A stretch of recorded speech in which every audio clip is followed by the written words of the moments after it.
What's up, everybody? Tricks Ridiculous back with another video, and I can't believe I'm actually making another video on something the developers are doing, but here we are. It must be something in the water. I don't know. But in case you haven't seen, and obviously it hasn't been, major news because it wasn't really put out anywhere very public, but in the Play Avengers Discord, Alex K, who you may know from past dev streams, he is the developer responsible for gear and perks, and more than just him, but he's kind of the lead and been the more of the public face in regards to gear and perks. And I don't know, the before and after of this comment, but this is the one that actually mattered here. I have it on screen where he says, I don't mind the fervor around damage buff and taking it down. That's what it'll be. Not a removal, just a nerf because it is way overtuned. That way I can make better stuff that takes brains, but I would add stuff too, ups and downs kind of thing. So basically this is the developers of Crystal Dynamics of Marvel's Avengers saying that damage buff is going to catch a nerf in the future. Now, how this is coming out via, just a passing comment in Discord versus a major announcement that they are aware that it is overtuned, that is beyond me. But that's why I want to spread awareness to you guys, just to let you know. Don't get too close to your damage buffs because, they're going to be changing. Now, here's the thing about damage buff. It's a tough situation because you're not going to get me to say that it's not the best perk in the game. We all know that damage buff is the best perk in the game. It's 60% damage and 35% crit chance. That's what it gives, all right? And the common argument to be made by, I make the same argument too, but the common argument is, why don't you just make perks that, can compete with damage buff? Perks that, can be good enough that damage buff might not be the only option. And basically what I'm getting from Alex here is that he can't. Like, they can't do it because it's too good. Like, the amount of good that damage buff is too high, and they can't seem to make perks that can compete with it on other levels. Now, I don't know, how true that could really be. There's, there were other, just off the top of my head, I mean, as I said in my raid perks video, if the Sonic Conduit buff actually granted the Sonic effect to your teammates, that would be a very powerful perk for support players, or even for just anybody who can easily, pass that perk along. Look at the status leaks. I said the status leaks are not very viable, mostly because they don't apply a lot of status and the range is really low. If they expanded that radius of it to like a fairly wide margin and it actually like filled up the bar substantially, I could see those being pretty good. I don't know. Either way, they don't think that they can do it. They want to nerf it a little bit first so that they can then make new perks. Now, okay, the only thing is, there's a couple of caveats to this. They have to do it right, okay?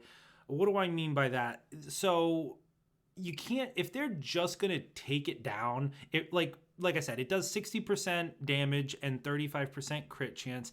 If they just slash it to 30% damage and say 20% crit chance, let's say that's a hypothetical, guess what? It's still going to be mandatory. Everyone's still going to use it on every build. Okay, so just simply slashing the damage numbers, like I said with the armor changes, it's the easy way out. It's a way that's not going to really solution the game long term, all right? Now, what I think they could do, and they actually did this before, if you remember when they nerfed Tachyon Surge, they actually brought Tachyon Surge back to the full amount of damage that it used to do, but they cut the timer in half. They cut the timer down from 20 seconds, which is very high, to 10 seconds, which is pretty reasonable, which is what damage buff is now.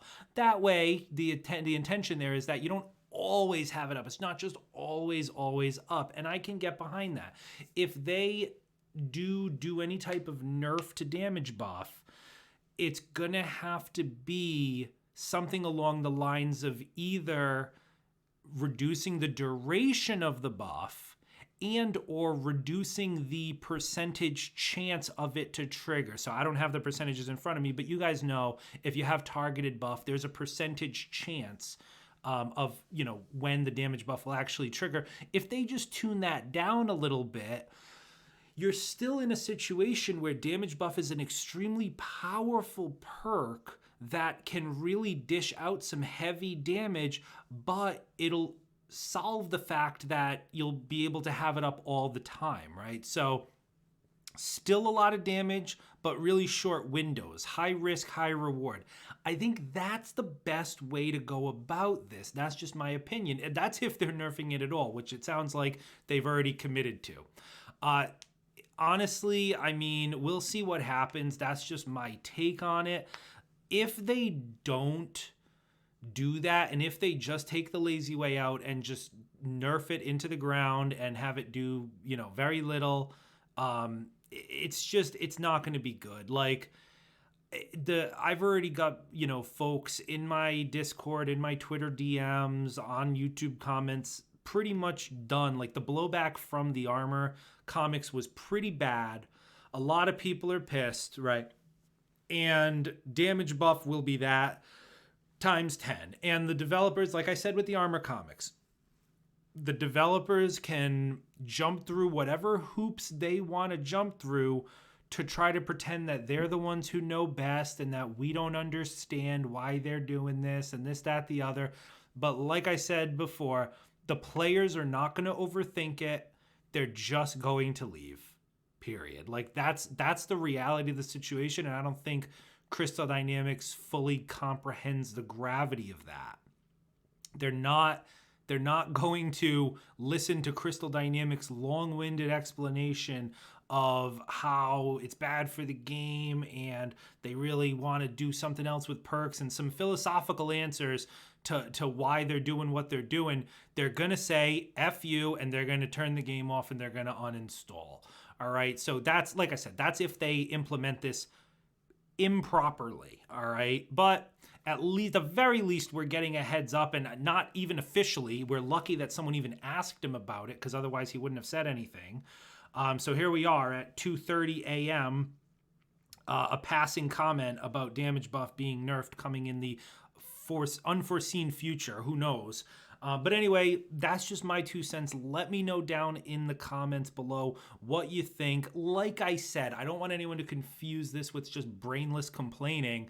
I understand damage buff is the best perk. I get it. It is way overtuned. I'm not going to argue that, right? But this is a situation where they can't just pull the rug out from under players and just completely make it useless like they did with Tachyon Surge before reverting it back. Like, that is not going to fly, and they should know that that's not going to fly. All right, so we'll see what they do. You know, hopefully if they can bring a little more balance to it, and then, like we said, adding more perks. If this is a way for them to add more support perks, more defensive perks, more utility perks that are powerful in their own categories, and that not everything will revolve around just pure damage, I'm looking forward to that. But right now, that's not how the game is currently played. So we'll see. We'll see. But let me know down in the comments. That's it for me, guys. Like I said, be sure to like this video if you learned something, and subscribe if you're new. Consider joining the Discord as well for LFG and other Avengers news and discussion. I'm always in there, so you feel free to ask me questions down there, or just leave me a comment down below. But anyway, that's it for me, guys. I will see you in the next one.